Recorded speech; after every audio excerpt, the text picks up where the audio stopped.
When oil spikes, most Americans think of one thing first: gas. And they are not wrong. But that is only the first bill. In the United States, an oil shock usually moves through daily life in three fast, familiar waves: the price at the pump, the fare on a flight, the total at the grocery checkout. That is why oil shocks matter so much. Because oil is never just oil. It is motion, it is shipping, it is food getting to shelves, it is the hidden cost inside everyday life. And once it spikes, ordinary life starts tightening in places people feel immediately. Before we go further, tell me where you're watching from and what time it is where you are. And if you want coverage that explains how energy shocks turn into real-life costs, subscribe and stay with us. Oil matters because it sits underneath far more of daily life than most people ever see. It does not just go into a car. It becomes gasoline for commuters, diesel for trucks, jet fuel for planes, and a core cost inside the system that moves food packages and household goods across the country. That is what makes oil more than just another commodity.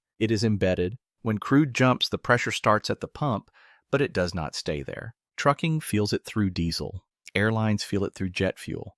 Warehouses feel it through transport and operating costs. Stores feel it through distribution. And once those layers start tightening at the same time, households begin paying in more than one place at once. So the real story is not just that oil is expensive. It is that oil sits inside motion delivery, storage, and access. That is why one spike can reach so many corners of ordinary life. Because oil is not only fuel, it is a hidden cost inside almost everything that has to move. The first hit is gas. It almost always is. Because when oil jumps, the pain becomes visible in the one place Americans see again and again: the glowing numbers on a sign by the road. Drivers do not need a lecture on geopolitics to understand what changed. They see it in the cost of getting to work, getting the kids to school, getting through one more week without the budget tightening again.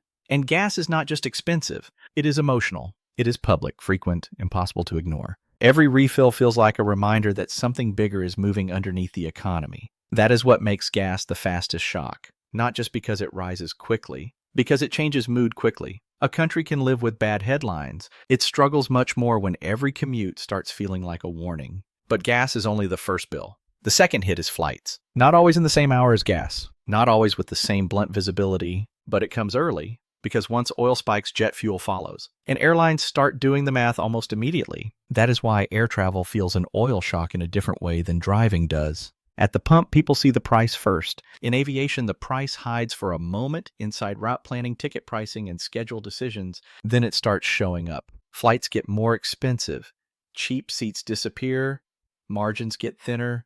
Some routes stop making sense. And that is what makes flight such an unsettling second wave. Oil does not just make vacations pricier, it makes reunions harder, business trips less certain, and the ordinary act of crossing a large country more expensive than people expected just weeks earlier. A family may not think of airfare as part of an oil shock at first, but the airline does, and sooner or later the traveler does too. Then comes the third hit: groceries. And groceries are different. Gas hurts fast. Flights get expensive soon after. But food usually moves more slowly, then lands more personally. Because groceries do not rise only when the food itself gets pricier. They rise when the system around food gets heavier. The truck that hauls it, the warehouse that stores it, the refrigeration that keeps it cold, the packaging that wraps it, the distribution network that moves it from producer to shelf. That is why grocery inflation feels slower but stickier. A family may see gas jump on Friday and airfare climb the next week. But groceries arrive as a series of smaller blows. A meat item a little higher,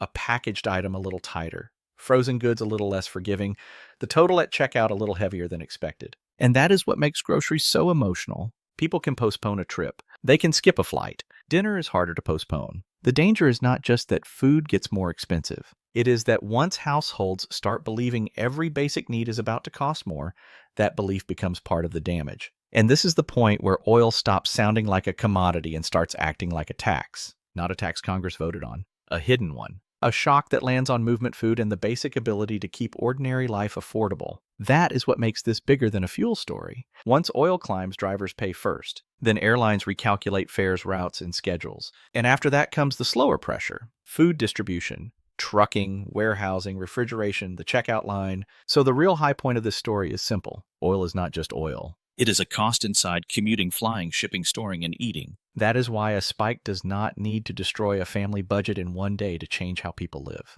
It only has to tighten enough corners at once. And once consumers start expecting everything to get more expensive, the damage spreads beyond prices and into confidence. That is when it stops being only a fuel story. This is why the three hits do not arrive at the same speed. Gas comes first because gasoline reacts fastest. It is the most visible and the most immediate. Flights usually come next, not always the same day, but soon after. Airlines do not rewrite every fare the second oil jumps, but they do recalculate fuel assumptions and route economics very quickly. That is why airfare often feels like the second wave of the same shock. Groceries move more slowly, but they often stay with people longer. Food prices absorb higher transport, storage, refrigeration, and distribution costs over time rather than all at once. So the slowest hit can become the most emotional one, because people do not just notice fuel, they notice dinner. That is how an oil spike really enters a household budget, not as one dramatic collapse. As a tightening, the tank costs more, the trip gets postponed,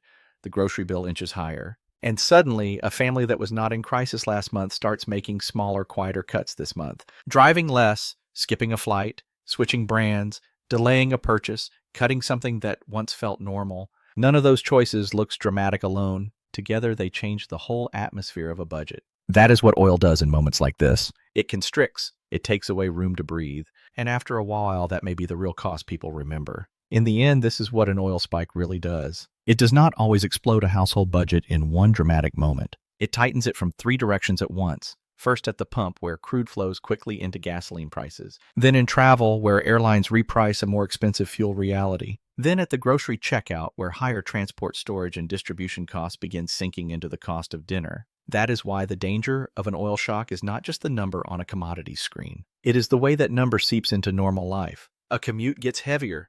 A trip becomes harder to justify.